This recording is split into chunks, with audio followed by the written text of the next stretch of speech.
जय माता की दोस्तों। हिंदू धर्म में नवरात्रि के 9 दिन बेहद पवित्र माने गए हैं।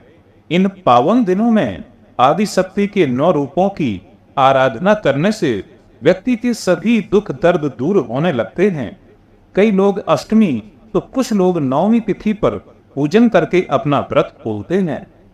इन 9 दिनों में से अष्टमी और नवमी तिथि को सबसे खास माना जाता है।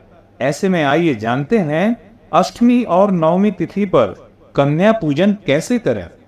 नवरात्रि में कन्या पूजन का खास महत्व है। ऐसा इसलिए क्योंकि कन्याएं देवी दुर्गा के स्वरूपों का प्रतिनिधित्व करती हैं। साथ ही कन्याएं मां लक्ष्मी का भी स्वरूप मानी जाती हैं।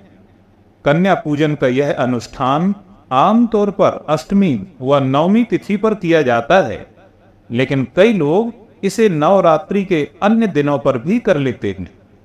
पौराणिक कथा के अनुसार देवी दुर्गा ने राक्षस कालासुर को हराने के लिए एक युवा लड़की के रूप में अवतार लिया था। इसलिए नवरात्रि पर कन्या पूजन को बेहद शुभ माना जाता है। कई जगहों पर कन्या पूजन को कंजक पूजा के नाम से भी जाना जाता है। इस दौरान 9 छोटी लड़कियों को देवी दुर्गा के 9 अवतारों के रूप में पूजा जाता है, जिन्हें नव दुर्गा भी कहते हैं। तो चलिए जानते हैं कन्या पूजन की विधि और इससे जुड़ी कुछ खास बातें। नवरात्रि में कन्या पूजन कैसे करें। महाअष्टमी या नवमी के दिन स्नान आदि करने के बाद भगवान गणेश और माता गौरी की पूजा करें। इसके बाद कन्या पूजन के लिए 9 कन्याओं और एक लड़के को भी आमंत्रित करें। पूजा की शुरुआत कन्याओं के स्वागत से करें। इसके बाद सभी कन्याओं के साफ पानी से पैर धोएं और साफ कपड़े से पोंछकर आसन पर बिठाएं।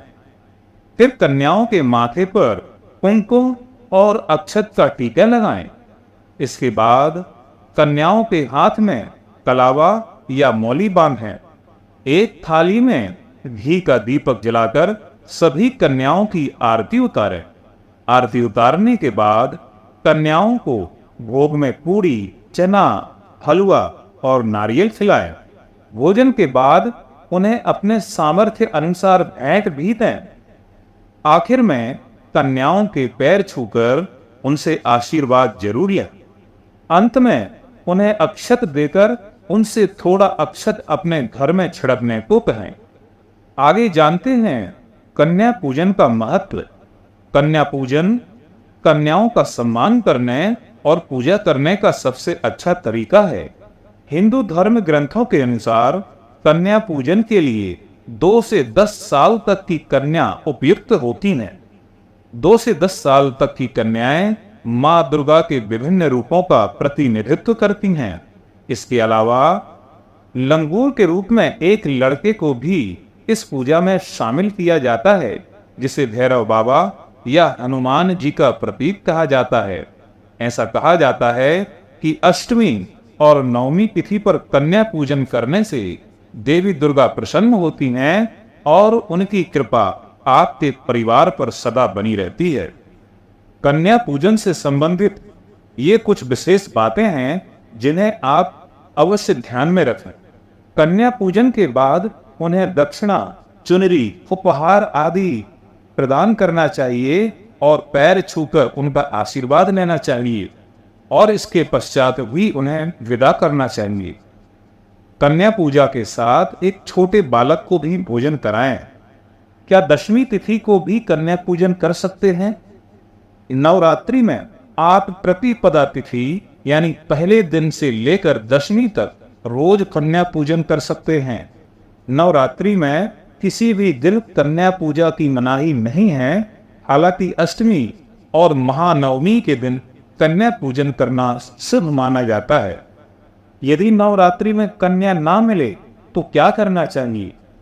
अगर एक साथ 9 कन्याएं ना मिलें तो आप जितनी कन्या आई हों उनका पूजन करके बाकी की कन्याओं के लिए उपहार और भोग लगा दें और बाद में उसे कन्याओं को दे दें। 9 कन्याओं के साथ 1 या 2 बालक को बुलाने का भी विधान है। कन्या पूजन में इस बात का भी ध्यान रखें कि कन्याओं की उम्र 2 साल से 10 साल तक होनी चाहिए। 10 साल से ऊपर की कन्या नहीं होनी चाहिए। कन्या पूजन में 9 कन्याओं का होना बेहद शुभ माना जाता है।